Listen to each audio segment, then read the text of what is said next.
আসসালামু আলাইকুম। আজকের দুপুরে বেশ খুটখাট অনেক কিছুই রান্না করব। তো প্রথমে হচ্ছে আমার মেয়ে বলছে যে মা ফ্রেঞ্চ ফ্রাই খাবো, তো তার জন্য হচ্ছে এরকম করে ফ্রেঞ্চ ফ্রাই করে দিচ্ছি।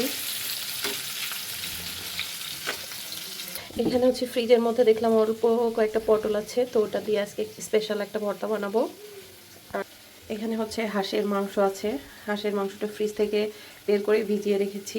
এটা হচ্ছে পরিষ্কার করে রেখে দিব, আজকে রান্না করব না। আর বাবু বললো যে হচ্ছে একটু চিকেন খাবে, তো যার জন্য হচ্ছে অল্প একটু ফ্রিজে একটু চিকেন ছিল, সেটা ভিজিয়েছি।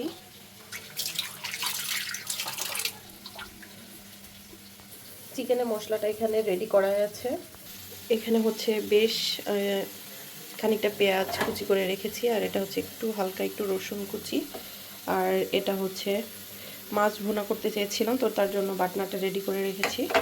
তো এখন হচ্ছে রান্না করার পালা। এই যে আমার বাবার ফ্রেঞ্চ ফ্রাইটা কিন্তু হয়ে গেছে। এখন একটু জাস্ট চুলাটা অফ করে নামিয়ে দেব। এরপরে সে হচ্ছে পড়াশোনা করতেছে, তাকে এটা সার্ভ করে দিয়ে আসবো।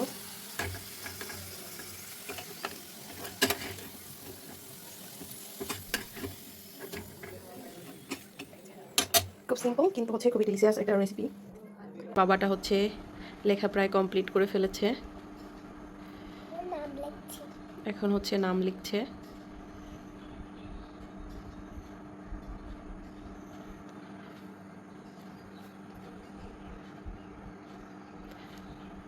মাশাআল্লাহ, একটু ঘুরিয়ে দেখাও।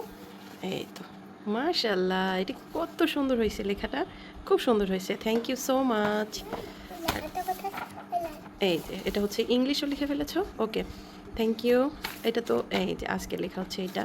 ও মাই গড, ওকে এটা হচ্ছে দুইটা। হ্যাঁ অনেক সুন্দর, থ্যাংক ইউ সো মাচ।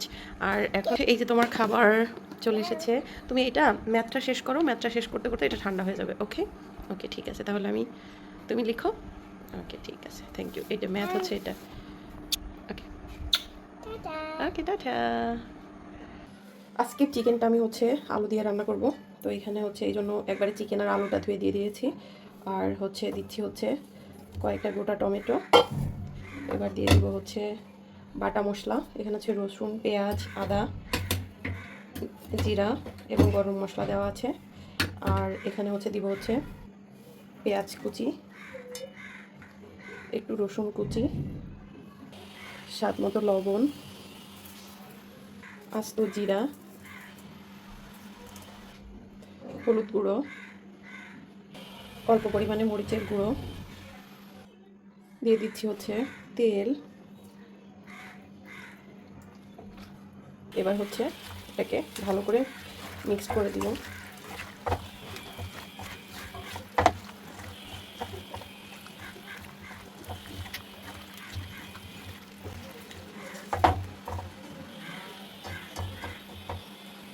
এবার ঢাকনা দিয়ে ঢেকে চুলাটা অন করে দিব। ঢাকনাটা খুলে একটু হচ্ছে নাড়াচাড়া করে দিতে হবে। দেখুন নিচে থেকে কিন্তু এই তেলটা দিয়ে কিন্তু একদম ভাজা ভাজা করে ফেলতে হবে, মানে অর্ধেক রান্না এখানেই হয়ে যাবে।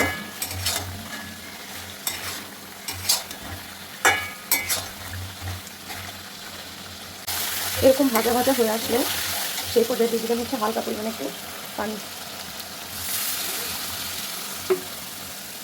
দিয়ে সুন্দর করে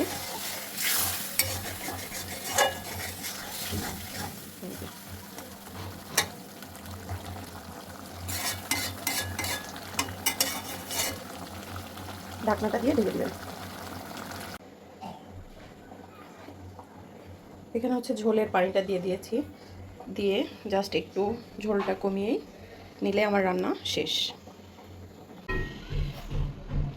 দেখুন আমার মাংস রান্নাটা কিন্তু একদম কমপ্লিট হয়ে গেছে, আর দেখতে মাশাআল্লাহ কত সুন্দর লাগছে, খেতেও ইনশাআল্লাহ অনেক ভালো লাগবে।